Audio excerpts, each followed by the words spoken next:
छोड़ दे फिर तो जुल्म होना है ही लाजमी। और एक तरफ हरदोई में भीम आर्मी के जिलाध्यक्ष करण पासी और उनके साथियों पे झूठे मुकदमे दर्ज कराने का काम सरकार के दबाव में किया गया है। मेरी बात को याद रखना, आपका नेता आपका हाथ छोड़ के भागने वाला नहीं है, आपका संगठन आपका हाथ छोड़ के भागने वाला नहीं है। अगर जुल्म किया जाएगा, जुल्म का मुकाबला होगा। हरदोई में ऐसा आंदोलन होगा कि हरदोई का चक्का जाम हो जाएगा। मेरी बात को आप याद रखना, ये मेरा ऐलान है। मैंने वहां के अधिकारियों से बात की थी और उन्होंने मुझे विश्वास दिलाया है कि हम ये सुनिश्चित करेंगे कि भाई किसी के साथ अन्याय ना हो। और मैं आपको गारंटी देके बताता हूं, मैं वकील हूं, अगले एक हफ्ते के अंदर झूठी एफआईआर करने वाले पुलिस के भाइयों पे, क्योंकि उन्होंने दबाव में संविधान का उल्लंघन किया, अपने पद का दुरुपयोग किया, उनके खिलाफ भी एफआईआर कोर्ट से हम लोग दर्ज कराएंगे। उसकी तैयारी भी हमने कल रात ही कर ली थी। एक हफ्ते में आप पढ़ लेना कि झूठे मुकदमे सरकार को खुश करने वाले लोगों पे कार्रवाई हुई, उनके ऊपर मुकदमा दर्ज हुआ, वो जेल हो जाएंगे। मेरी बात को आप याद रखना। सम्मानित साथियों, एक इंपॉर्टेंट बात आपसे मुझे कहनी है। आज लोकतंत्र की हत्या कैसे की जा रही है आप देखिए। कैसे कि चुनाव से पहले कोई लाडली बहन योजना के नाम पे, कोई मां बहन योजना के नाम पे, किसी और योजना के नाम पे पैसे देकर लोगों की वोट को खरीदने का काम किया जाता है। और जिन महापुरुषों को हम लोग मानते हैं, उन महापुरुषों ने कहा है कि वोट का अधिकार बिकने के लिए नहीं मिला, वोट का अधिकार गुलामी से मुक्ति के लिए मिला है। और उन्होंने ये भी कहा कि वोट को बेचना नहीं है, वोट को जिम्मेदार आदमी को सौंपना है। वोट को बेचने का मतलब है बहन बेटी को बेचना। इसलिए मैं आपको कहना चाहता हूँ, मैं पैसा गरीबों को मिले इसके खिलाफ नहीं हूँ, बिल्कुल खिलाफ नहीं हूँ। मैं तो चाहता हूँ गरीबों को पैसा मिले, मैं तो चाहता हूँ महिलाओं को सशक्त किया जाए।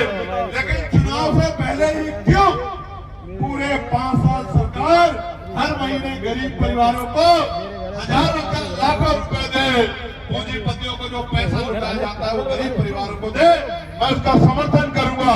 लेकिन चुनाव के समय 2-3 महीने पहले वोट को खरीदने के लिए, आपकी वोट को खरीदने के लिए पैसा दिया जाता है। आप समझो, आज आपकी वोट को खरीदेंगे 20-30 हजार रुपए में, अगले 5 साल आपके बच्चों को जुल्म जाति अन्याय अत्याचार सहना पड़ेगा। आप समझो, इसलिए आपसे कह रहा हूं कि अगर ये इतने हितैषी है तो 5 साल के योजना लागू करें और चुनाव के बाद भी उन योजनाओं को जारी रखें। प्यारे साथियों, नौजवानों से कहना चाहता हूं, नौजवानों से यहां से जब घर जाओ तो चैन से मत बैठना, एक एक घर घर जाना।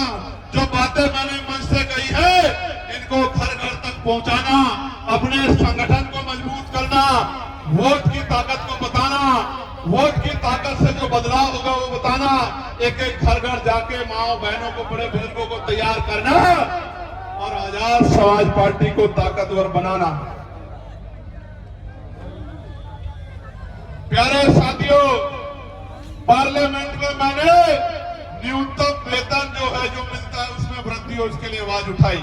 प्यारे साथियों, पुलिस के भाइयों को 8 घंटे की ड्यूटी मिले, सप्ताह में 1 दिन छुट्टी मिले, वेतन की संख्या दूर हो, बॉर्डर स्कीम खत्म हो, इसकी मांग उठाई।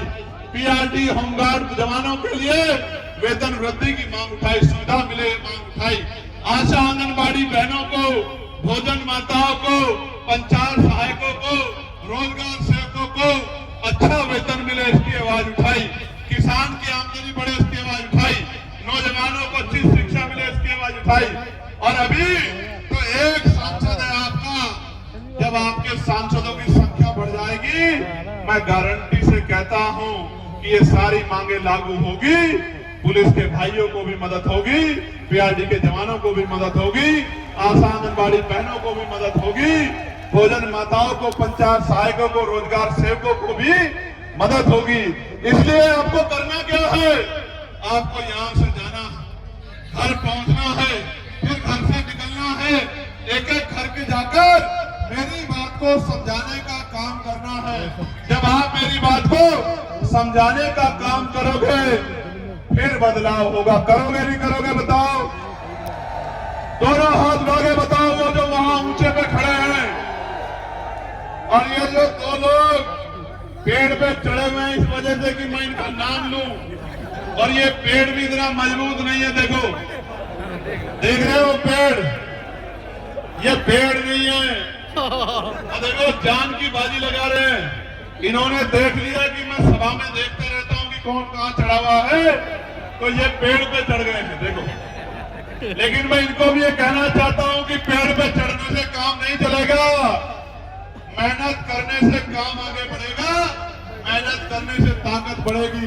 प्यारे साथियों, दक्ष यादव प्रत्याशी हैं हमारे स्नातक एमएलसी के आगरा जो जोन है उसके। मैं दक्ष यादव जी के लिए आपसे प्रार्थना करता हूं कि इनकी मदद करके इनको जिताने का काम करना, स्नातक एमएलसी चुनाव में इनको वोट देने का काम करना।